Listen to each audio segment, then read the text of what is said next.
kwuo n'aka si ndewo ndị Igbo be anyị ndewo ndị Igbo be anyị si anyị bịa ịgụrụ unu akụkọ anyị bara ndụ unu akụkọ story kedu afọ akwụkwọ oke nwa kedu afọ akwụkwọ The Story Corner The Story Corner kụkwa n'aka ọzọ gbom gbom gbom gbom gbom The Story Corner anyị ga-agụrụ unu akwụkwọ a anyị gụchala unu anyị kọwala unu nye n'Igbo ya bụ ndị Igbo papa nnekwu chelu ka anyị kọọ akụkọ anyị ga-agụrụ unu ihe a kọwala unu nye n'Igbo ndị Igbo biko ka anyị bido na-akụziri ụmụ anyị Igbo papa wee mata ebe fasi bịa maka ọ bụrụ na ụmụ anyị asụrụ Igbo ụmụ fama nso nekwa anyị ka anyị na-efu anyị efuchekwa n'aka na anyị biko onye ọbụla tụkọta aka gbakọta na ọsọ ka anyị wee zọtakwa asụsụ anyị ọzọ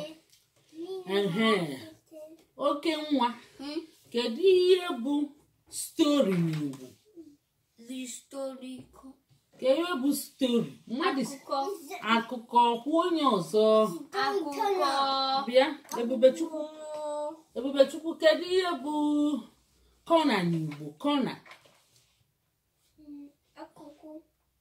kwụsie n'ike akụkụ kwuo akụkụ kwuo n'aka unu zachara papa nnekwusi akụkụ tinye mkpu papa nnekwu dị ike tinye mkpu ọlụ na aka kwata yes ihe bụ a gift of stories and games for you to share and enjoy. Yes, ọ sị gị na ihe a bụ onyinye nke akụkọ na ihe egwuregwu nke gị nke ị ga-enyekwa ndị mmadụ ka ọrụfa ọmasịkwa gị enjoy anya enjoy bụ gịnị n'Igbo kwuonu jolly gift a gift ka ihe bụ gift n'Igbo oke nwa ka ihe bụ gift kwuonu onyinye ka ihe bụ games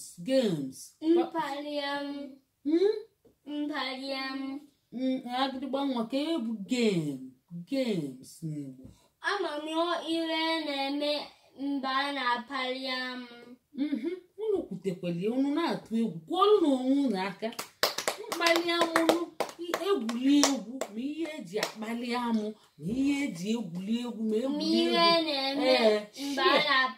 shi abụghị nyetukwu ibe gị ma ike ọlụfa nekwa ihe na-eme ma ọ bụ gịnị ike ọlụfa na ihe na-eme and enjoy bụ gịnị jolly ba kwuonu jolly ba kwuonu jolly ọnya bụ Igbo ọnya bụ ihe enjoy ime n'Igbo ya bụ ka anyị bazie ime akwụkwọ papa nnekwu ka anyị baa ime akwụkwọ ngwa ọ sị now her ears are yellow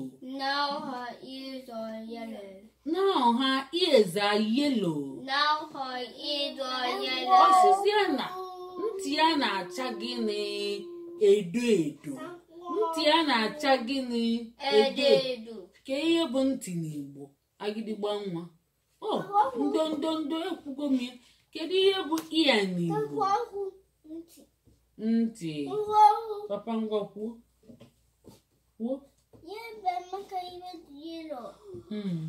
na ihe na-abịa na ya ka ihe bụ ihe nwa ka ihe bụ bi n'Igbo ijiji oge nwa ka ihe bụ bi n'Igbo ya bi iburu ya ọ na-esogheli ben nwa ịmara ihe bụ bi n'Igbo kwuo anwụ na-agba mmadụ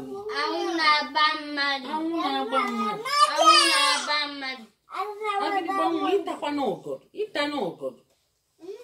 ịta n'ọgọdụ agịdịgba nwa ịta n'ọgọdụ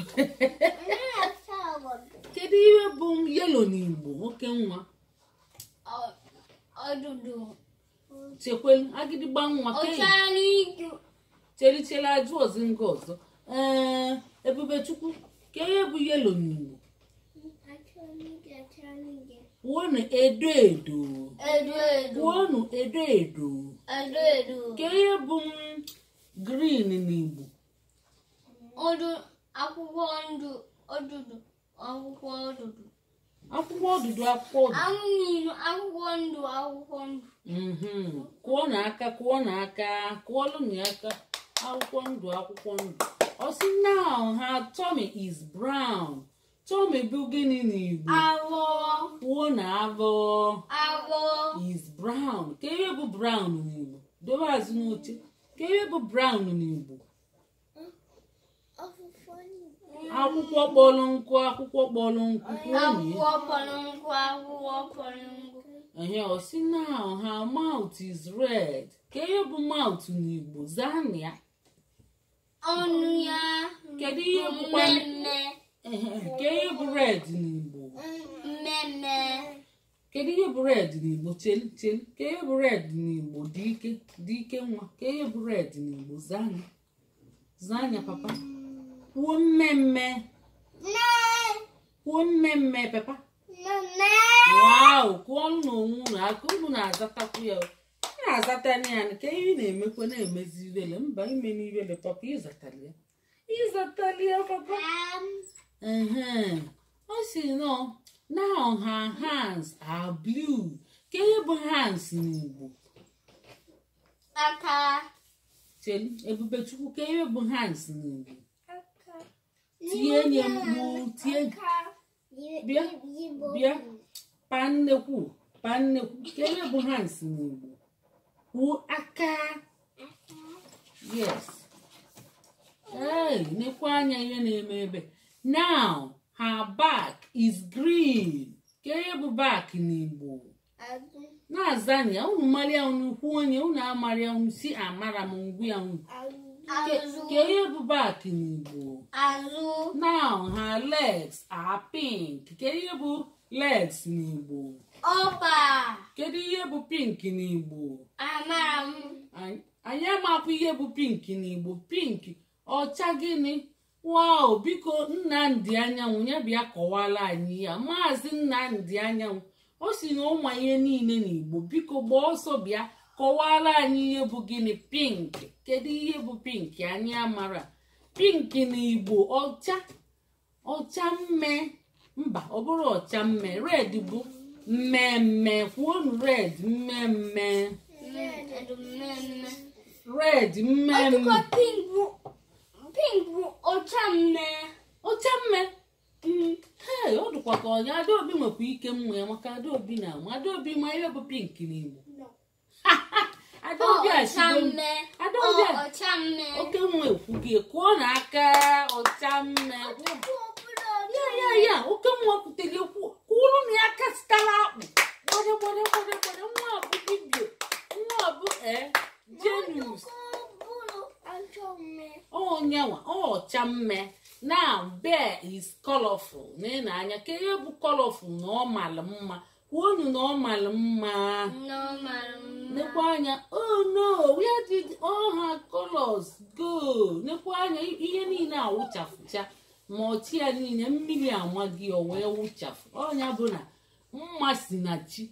Mma si na ebe chi. Mma ntukwu bụ nke mmadụ kpatata anya artificial nchọ mma si na chi. Kọlọ bụ mmadụ ipenti onwe were red ma pink. Papa nnekwu wenyite isi dobe azụ n'oche iweli pink ma red ma ihe niile tupu echiche onwe gị ọ dịka ịmaka. Mbọsị afụziri n'ụzọ ụtụtụ ijọ njọ onye mara mma ifugodo ya n'ụzọ ụtụtụ ọ ka etukwu echeghị ihe niile a ọ ka makwara mma. Ifukwara na onye na-anyakwu ya oke penti n'iru ya nye onye enyo ọ dịka ọjọọ nwa obele njọ. Ị ga-epenti godi ọ bụrụ mgbe ọbụla mana ifuru na onye na-eme mgbe niile ụtụtụ ehihie anyasị o penti chiche iru nyori enyo chọọ di anya sachapụ iru ya ka ifu ya igbo ọsọ isi ọbụzikwa ya. Ọnya bụ na mma si na chi. Kwuonu mma si na chi. Ngwa kwuo n'aka